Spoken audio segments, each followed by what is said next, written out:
day, and everything's still possible. Our dreams are alive, we've got that fire inside. These are the days, these are the days, and everything's still possible. Hey guys, welcome back to the channel. Today we're going to talk about the newest addition to the farm here, which is the tractor. We finally pulled the trigger on a Kubota. It is the first thing in my life that I've ever bought brand new off the lot. So we went with the Kubota. It's not an LA765, so for those of you that are looking at buying a tractor, the numbers on Kubotas can be a little bit deceiving. And I'll explain to you. This number that you see right here is actually for the loader. It's not the actual tractor. This is a L4701. And if you go to Kubota's website, it'll actually make your head spin when you're trying to figure out what tractor is right for me, because there are so many models, so many variations. A lot of them look the same, and it's just hard to wrap your head around. I would encourage you to go to your local dealer and ask questions. And I'll go ahead and give a shout out to another channel on YouTube.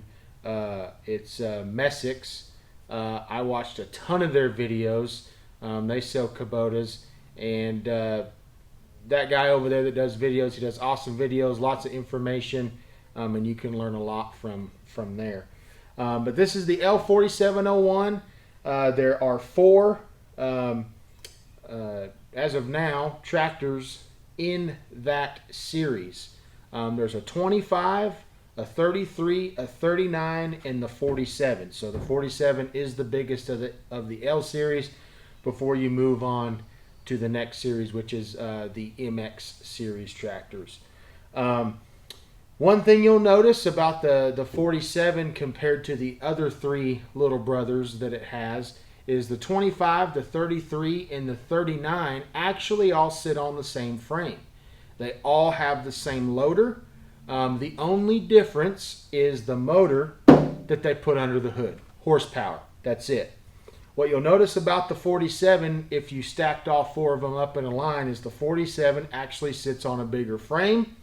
To my knowledge, it is the first motor in the Kubota line that goes to, this is a 2.7 4-cylinder. Everything else below it is a 3-cylinder. 47 horse, works out to right around 40 horsepower at the PTO. The other reason why I went with this bigger frame tractor is you get the bigger loader. This is the LA765 loader. It comes in with a lift capacity right around, I believe, 1,800 pounds. Reason why I wanted that is we have trees, we have brush that's going to have to be cut down and moved year to year, and I wanted a grapple. I bought a grapple bucket. Grapples are heavy. They weigh 400, 500, 600 pounds depending on what you buy, whether it's a root grapple or a rock grapple. There's a bunch of those out there, but they're heavy, made out of steel. So one thing to consider when you're looking at your tractor, especially when you're looking at attachments, is when I put that on there, it's going to take away from some of my lifting capacity. So I went with the bigger loader to kind of compensate for when we put the grapple on there. We can still actually pick up a substantial amount of brush. So we're going to start with the loader here at the front. We're going to go over the quick attach and a couple things that we have on the front. But one thing that I want to tell you that I learned through this process that was, I guess, frustrating to me, but I don't know. I just thought it was interesting, I guess. The loader is not really considered to be a part of the tractor. It is considered an attachment. This loader actually comes off. There's some legs that fold down. There's quick disconnects up here. You disconnect the hydraulics. There's some big pins over here. You pull the 2 pins out and you actually curl the bucket, and this whole loader mechanism will come off of the tractor, so you just have the tractor. The loader is priced separately from the tractor itself. So when you look at your bill and they say the loader X amount of dollars, it's not included in the base price of the tractor. So I thought that was interesting. It's considered an attachment. It's not permanently affixed to the tractor itself. But so the first thing that we'll start at is here at the front of the tractor that I want to show you, and this is usually across the board kind of standard now on most of the tractors that you're going to see, is a quick attached bucket, meaning that it's not fixed to the loader. You can change it out. So it, in a matter of just, I mean, seconds really, you could take the bucket off and change it out. Real simple. Just pull up here and pull up there. You get back on the tractor, you curl out, and right here, this is going to come off and it's going to leave your bucket sit. Behind the camera here, I have a set of Pallet Forks that I just drive up to. Same deal. Load onto it, get off the tractor, push them back down, and we're back in business. We're ready to go. So that's a really nice feature. To my knowledge, from what I've been told, is this will fit attachments that will fit on the front of a skid steer. Meaning it's not a Kubota specific quick attach assembly, meaning that if you find something for a skid steer, this is supposed to fit it. See right here, just up there, and that is what is called the third function valve. Well, this is actually the connection of the valve is up there. But what this does is it puts hydraulics to the front of my loader, which is needed for the grapple to run the hydraulics on the grapple, but also if we have a loader or an auger for fence post, we can run it too. Okay. Another add-on that you're going to want to do that I would recommend is this right here. It's a bucket level indicator. It's like, I don't know, 75 or 90 bucks. Don't be cheap, just get it. Because it can be hard when you're in the operating station to kind of see when your bucket is level. So this has a little notch right here that just kind of, this whole rod just kind of moves in and out, and it lets you know when this notch right here falls into this cutout on this piece of metal. It lets you know that your bucket is level. All right, so continuing on with the third function valve. This is the actual third function valve here. This is the valve and the bracket and the whole assembly. This is a WR long. One thing that you want to look out for when you're talking third function valves is whether or not it's a true third function valve, which this one is. Some of them will actually end up being just like a diverter valve, which means that you'll lose some of your movement when you're with your bucket. So what I mean by this being like a true third function valve, it means that I can actually close my grapple and curl my grapple and I don't lose it. Versus a diverter valve, you may be able to do one but not the other. So this is actually a true third function valve. It's very, very simple. I had mine put on by the dealer. If your dealer does not offer the WR long option, you can order them. I believe they're around $1,000, give or take. And you can have it drop shipped to your house and you can put it on yourself. I actually watched a video on how to do it. It's very, very simple. It's literally a couple bolts, wire. You got to do, a modification to your loader stick, but it's very simple, basic tools, nothing too hard. So this is the rear of the tractor. Here's a 3-point hitch. It is a category 1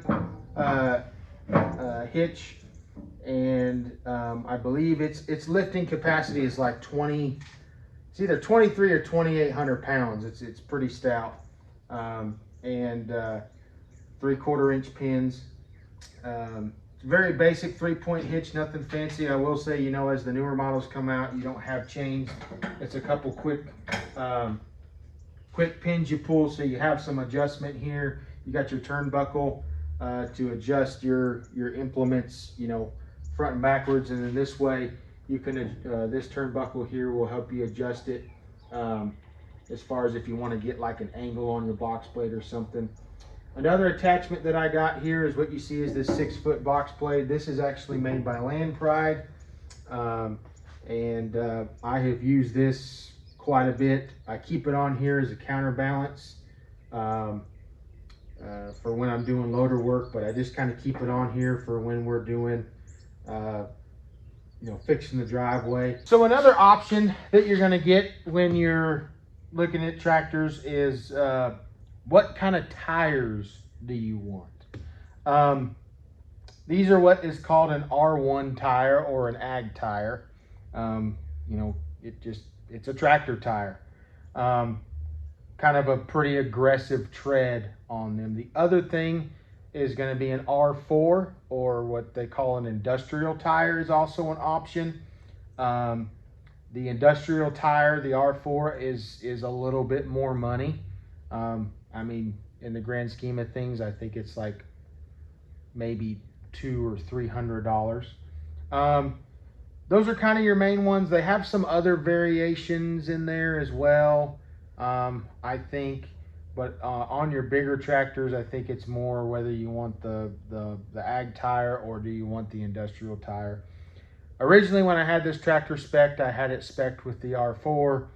After some research and some discussions with a few buddies of mine that have some tractors, they kind of talked me into just putting the regular old ag tire on here. There are advantages and disadvantages for it. I would say that if you are in the setting where you're majority of the time going to be on pavement, or you're going to be on, you know, say some landscape grass that you kind of care about and you don't want too tore up, don't get these tires. Get the industrial tire.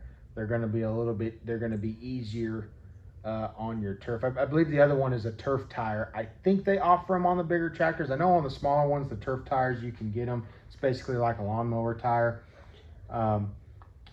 But those industrial tires are going to be a little bit more, they're going to be a little easier wear and tear wise on what you're driving on. These, you drive across your lawn, even when it's dry. Not so much when you're going straight forward or backwards, but if you turn, it's going to leave a mark. It's going to tear up a little bit of your grass. I was doing some loader work out here behind the shop about a week or two ago, and where I had grass is kind of just grass and dirt now. That's okay. I'm going to put gravel down there anyway, so it's not a huge deal.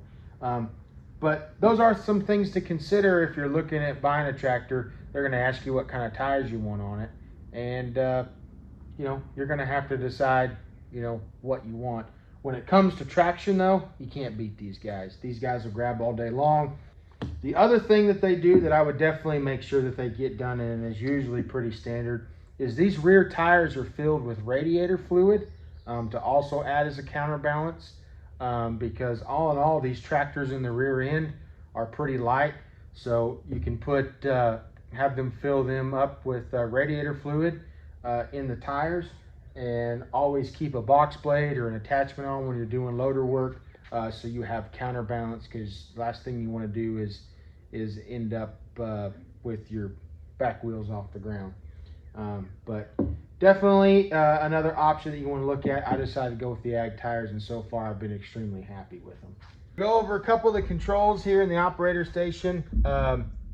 You know, like I said, there's not a whole lot to these things.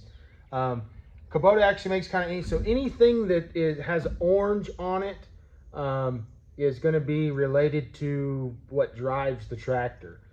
So this is a hydrostatic transmission. It is not a gear drive.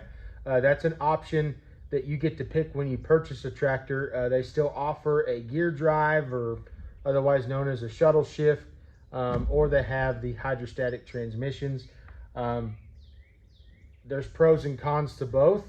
I decided to go to Hydrostatic. It has 3 ranges. It has a low, a medium, and a high. Basically, you set it to low, medium, or high, whichever one you want to do.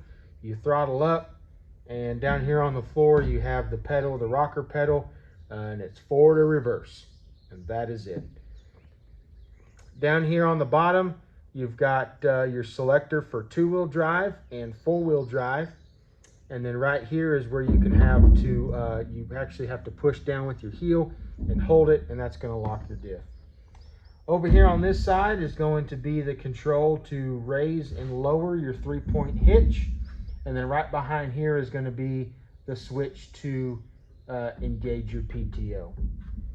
Right here in the center is actually going to be a valve that controls how fast or how slow your 3-point hitch is going to lower. So if you ever actually get on your tractor, depending on implement weight, so if you ever get on your tractor and you're trying to lower your implement and it doesn't go down in between your legs, it's probably right there. You need to adjust that and it'll start to go.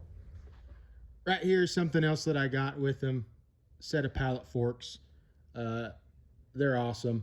I use them quite a bit, even to take the trash out. I put the trash can on a pallet and anything else that we have, and I use it to take the trash out. But they're really handy picking up stuff. I've used the heck out of them, so I definitely recommend a set of Pallet Forks if you're going to purchase a tractor. So this is not a Kubota or a Land Pride product. I'm sure, as you can guess, it is a John Deere rotary cutter, brush hog, shredder, whatever you want to call it. We actually got this from a family member that was gracious enough to give it to us. They no longer needed it, and so we got to save a few extra bucks on not having to buy one, and so that was very, very nice of them. We're extremely grateful for it. It does need a little bit of TLC, so I've got it sitting in the shop here right now.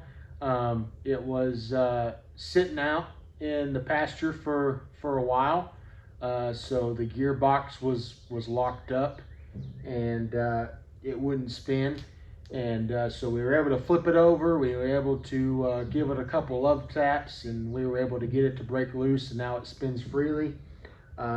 You'll see that we do have the PTO shaft off. I'm just going to go buy a new PTO shaft here in the near future, because the PTO shaft, the adjustment in and out, it's rusted and it's locked up, and then the yoke with the splines on it to actually hook to the PTO are pretty rusted and messed up. I'm sure with enough PB blaster and soaking and all that good stuff, we could get it to work, but honestly, it's just going to be easier to go down to the old Tractor Supply and pick up a new PTO, and it'd be as good as new. All right, so I'm going to take you guys out here and show you one of the last things, probably one of my favorite attachments so far. Right there, that is the Grapple Bucket. Let me tell you something, that thing is sweet. I use it for more than just moving brush. So this is made by Armstrong Ag, somewhere down south of me in Texas. And the guy at the dealership told me that he personally owns one, personally uses them, and he highly recommends them. They are built super stout, built to work. The joke that he kind of told me is they're not near as pretty as the Kubota. He goes, as a matter of fact, he goes, sometimes the paint's still tacky when we get them in the shop, and they don't look as good as a nice pretty Kubota one does. He says, but they work just as good, if not better.